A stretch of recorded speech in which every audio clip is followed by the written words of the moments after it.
Hi ಸ್ನೇಹಿತರೆ, ಇಲ್ಲಿದೆ ನೋಡ್ರಿ ಸಂವಿಧಾನ ರಿಲೇಟೆಡ್ ಆರ್ಟಿಕಲ್ 14ರಿಂದ 18 ಹೆಂಗ್ ನೆನಪಿಟ್ಕೊಳ್ಬೇಕು. ಬಹಳ ಈಸಿ ಅದ. ಈಗ ನಾ ಬರ್ದಿದ್ದೀನಿ ನೋಡ್ಕೊಡ್ರಿ. ಇದು ಒಬ್ಬ ಮನುಷ್ಯನ ನಮ್ಮ ಚಿತ್ರವನ್ನ ನಾವು ನಮ್ಮ ದೇಹವನ್ನ ನಾವು ನೆನಪಿಟ್ಕೊಂಡ್ರೆ ಸಾಕು. ಇಲ್ಲಿ ಈಸಿಯಾಗಿ ಇವ್ ನೆನಪಿಡ್ಬೋದು. ಲೆಗ್ ಫಾರ್ ಲಾ ನೆನಪಿಟ್ಕೋದು, ಲೆಗ್ ಫಾರ್ ಲಾ. ನೆಕ್ಸ್ಟ್ ನಮ್ ದೇಹದಲ್ಲಿ ಬರ್ತಕ್ಕಂಥವು ಸೆಕ್ಸ್ ಆರ್ಗನ್ಸ್.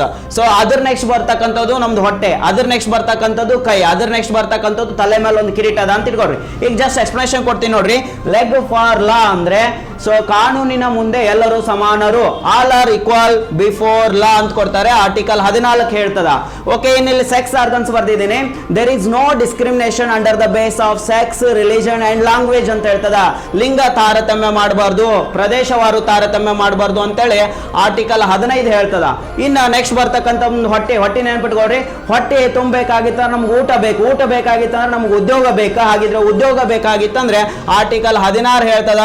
ಎಲ್ಲರಿಗೂ ಸಾರ್ವಜನಿಕ ಹುದ್ದೆಗಳಲ್ಲಿ ಸಮಾನ ಉದ್ಯೋಗ ಅವಕಾಶ ಕೊಡಬೇಕಂತ ಹೇಳ್ತದ.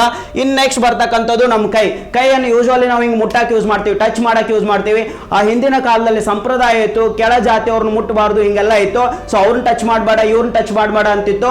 ಆದ್ರಿಂದ ಆರ್ಟಿಕಲ್ 18ರ ಅನುಸಾರವಾಗಿ 17ರ ಅನುಸಾರವಾಗಿ ಏನ್ ಮಾಡಿದಾರ ಅಂದ್ರ ಪ್ರಾಕ್ಟೀಸ್ ಆಫ್ ಅನ್ಟಚಬಿಲಿಟಿಯನ್ನ ಅಬೋಲಿಷ್ ಮಾಡಿದಾರ, ಅಸ್ಪೃಶ್ಯತೆಯನ್ನ ನಿವಾರಣೆ ಮಾಡಿದಾರ. ಓಕೆ, ಇನ್ನ ಕಿರೀಟ. ಇವಾಗ ಕಿರೀಟ it is the symbol of ಬಿರುದು, ಹೌದಾ? ಸೊ ಇವಾಗ ಹಿಂದಿನ ಕಾಲದಾಗ ರಾವ್ ಬಹದ್ದೂರು ಹಾಗೆ ಖಾಸಗಿ ಬಿರುದುಗಳನ್ನ ಇಟ್ಕೊಳ್ತಿದ್ರು. ಆ ಬಿರುದು ಬಾವಲಿಗಳನ್ನ ಇಟ್ಕೋಬಾರ್ದು ಅಂತ ಹೇಳೋದು ಆರ್ಟಿಕಲ್ 18. ಸೊ ಆರ್ಟಿಕಲ್ 14 to 18 ನಿಮ್ಗೆ ಈಸಿಯಾಗಿ ನೆನಪು ಉಳಿತದ. ನಮ್ಮ ದೇಹದ ಒಂದು ಭಾಗವನ್ನು ನೋಡ್ಕೊಂಡ್ಬಿಟ್ರೆ ಮುಗೀತು.